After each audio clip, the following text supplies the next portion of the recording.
c'est quelqu'un qui arrête les méchants et qui fait en sorte que les gens sont heureux. Une chanson douce que chantait Radio Juriste. Une chanson douce qui aujourd'hui me rend bien triste. Une chanson douce que chantait Radio Juriste. Une chanson douce qui aujourd'hui me rend bien triste. Une chanson douce que chantait Radio Juriste. Une chanson douce qui aujourd'hui me rend bien triste. Bonjour à tous, aujourd'hui un sujet sérieux qui pour le coup ne nous fait pas rire. Vous êtes au courant qu'aujourd'hui il y a une grève gigantesque. Très grosse grève, ouais. Et on s'est dit, il faut absolument faire un point sur les violences policières. Alors ce qu'on va faire dans cette vidéo aujourd'hui, c'est très simple, c'est qu'on va faire un point juridique, comme d'habitude, sur les droits, devoirs et interdictions pour les manifestants et les policiers.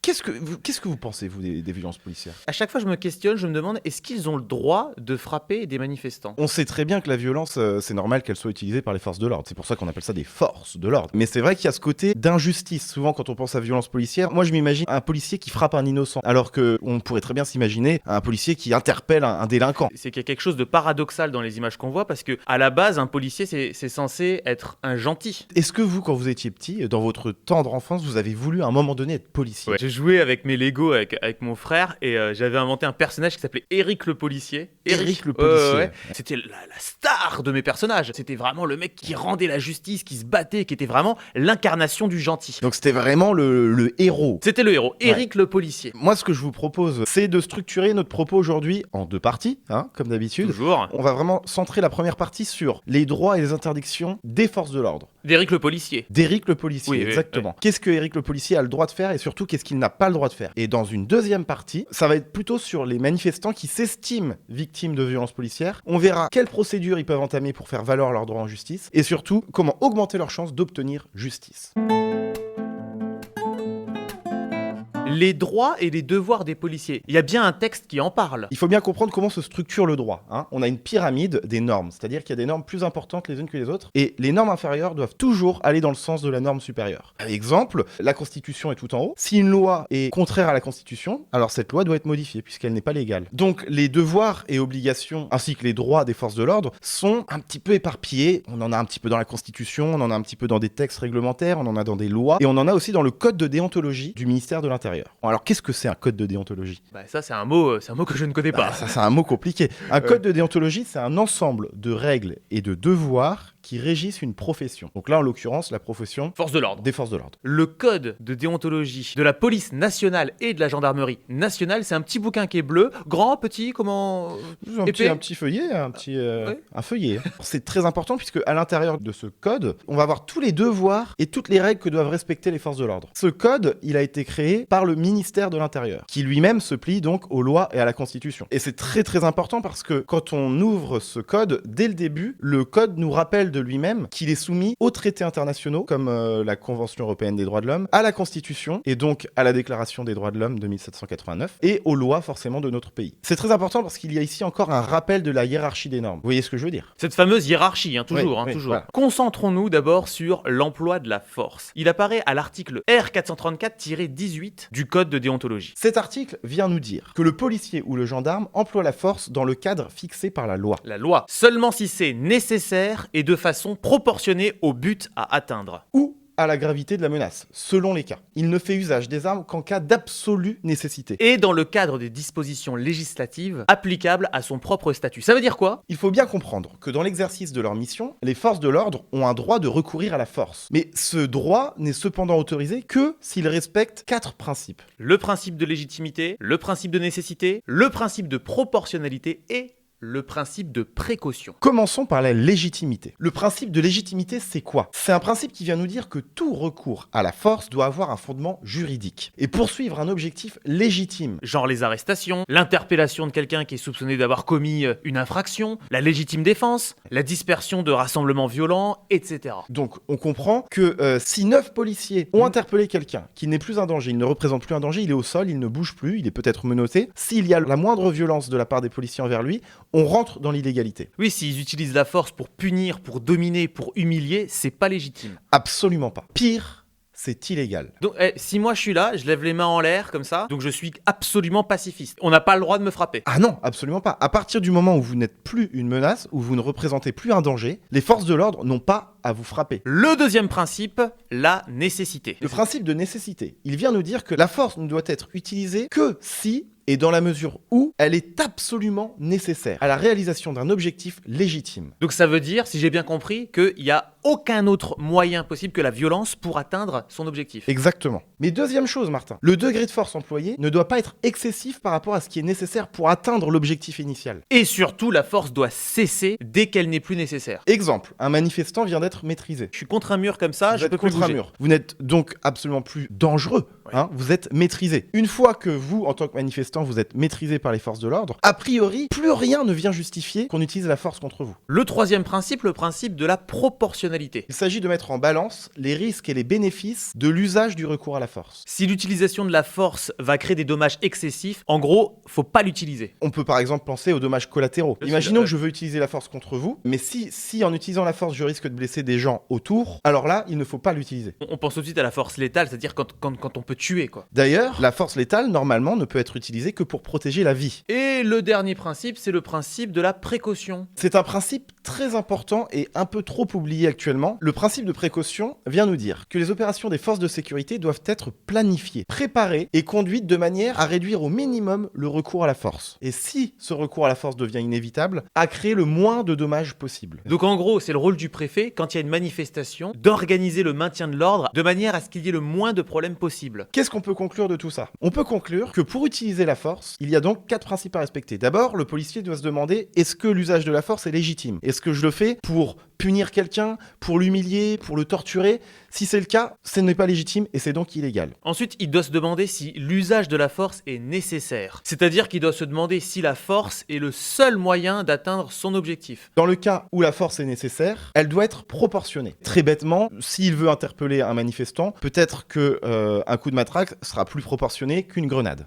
Ouais. Voilà. Ouais. Mais au moins c'est clair, Ouais, on est ouais. d'accord. Et enfin, et ça concerne plus la hiérarchie, mais les opérations doivent être planifiées, de façon à éviter un maximum les risques. Maintenant qu'on a vu exactement quels sont les principes qui autorisent les forces de l'ordre à recourir à la force, on se rend aisément compte que énormément d'actes policiers sont illégaux. Un manifestant qui a les mains levées et qui de toute évidence n'est pas un danger et qui se prend une balle, c'est illégal. Un manifestant qui est au sol, qui a été immobilisé par les forces de l'ordre et pourtant ces derniers continuent à lui mettre des coups de pied ou à le frapper, c'est illégal. Un policier qui jette une grenade de désencerclement en l'air, qui risque de créer des dommages collatéraux et donc excessifs, c'est illégal. Un policier qui ramasse un pavé par terre pour le jeter sur une foule, c'est illégal. Alors un policier qui vient frapper avec un coup de pied la tête d'un manifestant qui est au sol, c'est évidemment illégal. Un policier qui fait exploser une grenade lacrymogène au niveau de l'entrejambe d'un manifestant, c'est évidemment illégal. Des manifestants qui vont se réfugier derrière un rideau de fer pour fuir les gaz lacrymogènes, qui ne sont donc plus un danger, mais qui sont en danger, et qui pourtant vont se faire frapper par des policiers. Eh bien là, on ne peut pas faire plus illégal.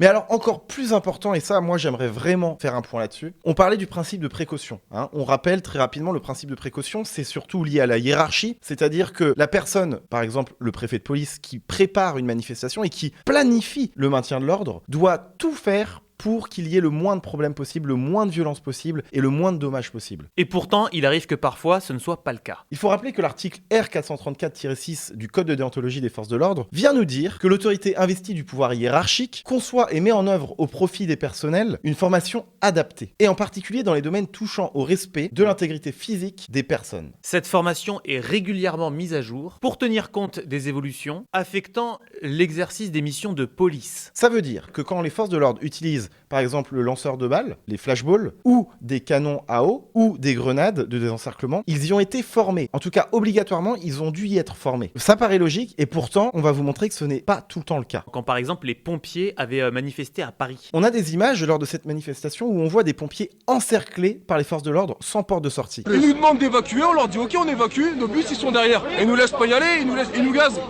Y a pas de logique. On nous demande d'évacuer, très bien on est des bons garçons. On veut regagner nos bus, on nous interdit de les regagner, on nous gaze, on nous met des coups, on nous insulte. Et il faut savoir que c'est très important de laisser une porte de sortie aux manifestants parce qu'en cas de charge des CRS, il faut qu'ils puissent quitter la place. C'est d'ailleurs la mission des forces de l'ordre de disperser les rassemblements violents. S'il n'y a pas de porte de sortie, forcément l'escalade de violence, Elle augmente. Elle et augmente. C'est un petit peu de la provocation.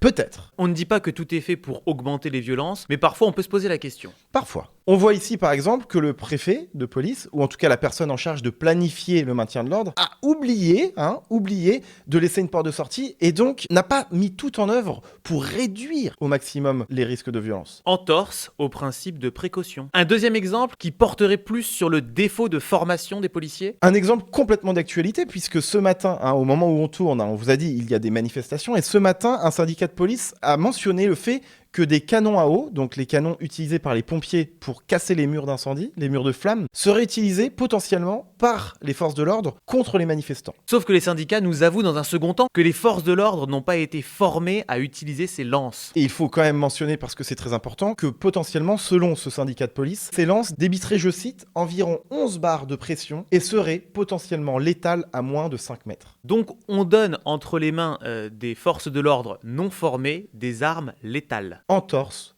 au principe de précaution. Et donc, illégalité. Une dernière chose et pas des moindres. Les LBD 40. Alors, c'est quoi les LBD 40 ? C'est les fameux flashballs. C'est donc des lanceurs de balles. Pourquoi c'est important ? Parce que depuis le mouvement des Gilets jaunes, on entend beaucoup parler des éborgnés, des gens donc, qui perdent leur œil parce qu'ils se prennent une balle de flashball. C'est ces fameux LBD 40 qui en sont à l'origine. Et c'est un point très intéressant puisque, en cherchant un petit peu, on se rend compte que même au sein de la police, on remet en question cette arme. Certains membres des forces de l'ordre avouent même avoir renoncé à l'utilisation de ces armes parce que, je cite, « Quand on prend une pluie de projectiles au moment où on arme ou qu'il y a des mouvements, on est moins précis. » Et donc, potentiellement, on cause des dommages collatéraux, et on l'a vu tout à l'heure, c'est illégal. D'ailleurs, la loi nous le dit très clairement, le tireur doit s'assurer que les tirs éventuellement présents se trouvent hors d'atteinte, afin de limiter le risque des dommages collatéraux. Mais surtout, le tireur doit viser le torse ou les membres supérieurs, jamais la tête. Donc si la police avoue elle-même que parfois c'est imprécis, ça explique peut-être pourquoi il y a des éborgnés. Vous parlez d'éborgnés, peut-être que vous voulez des chiffres ? Les chiffres qui sont effarants, surtout depuis le début du mouvement des Gilets jaunes, sachant que je vous rappelle qu'on est en France et qu'on est en 2019. Depuis le début du mouvement, 11 personnes sont décédées.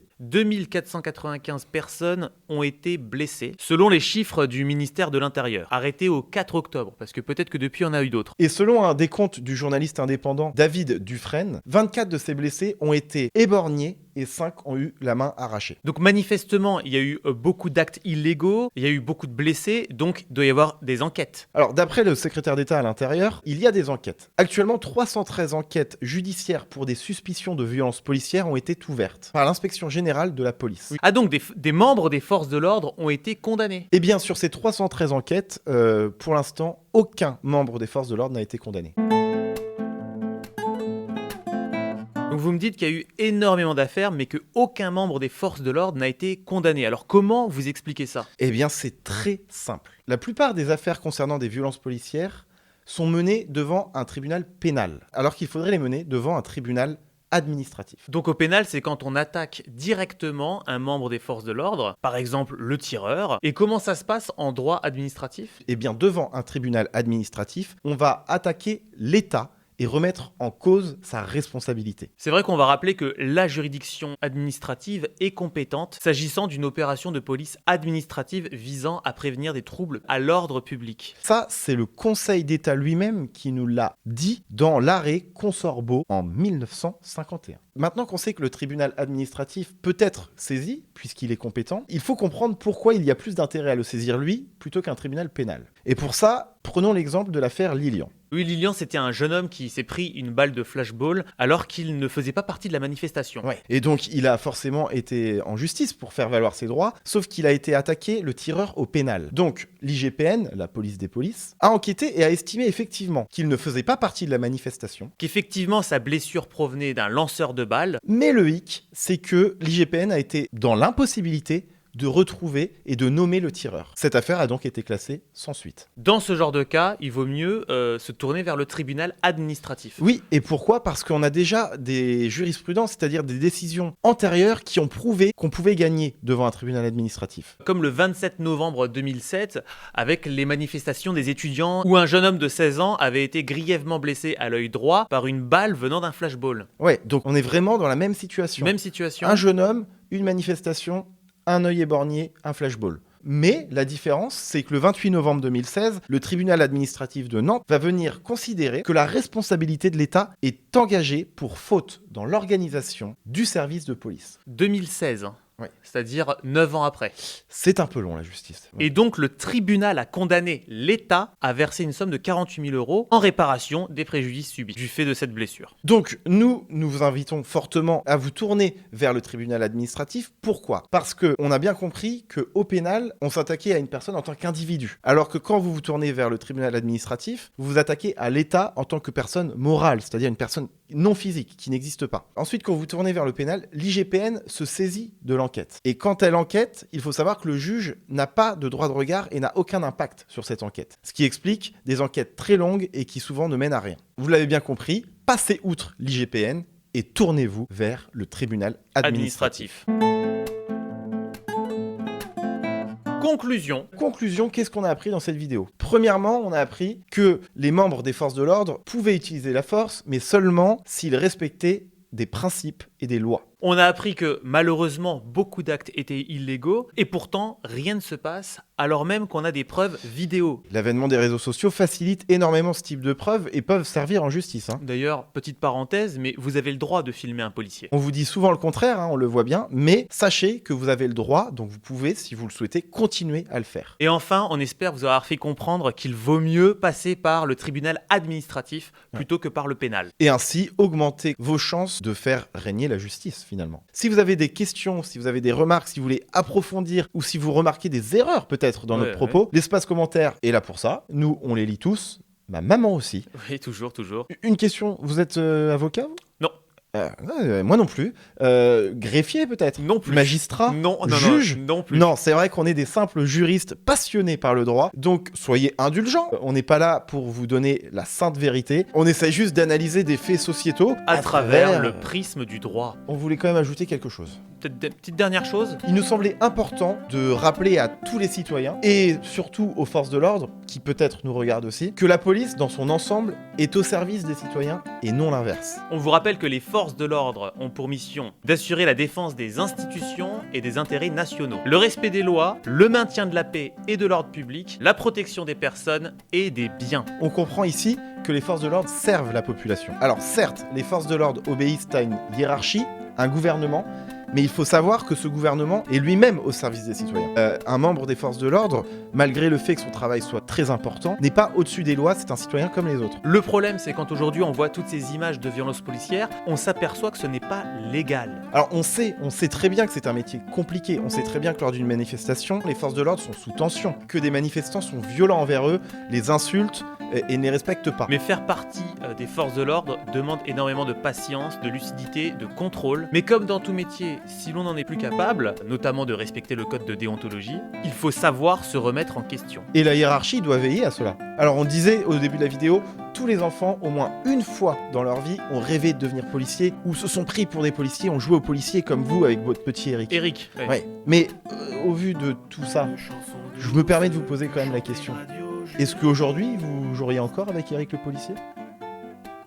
chanson douce qui aujourd'hui À la bonne me heure. rend bien triste.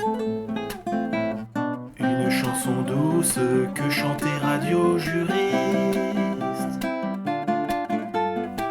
Une chanson douce qui aujourd'hui me rend bien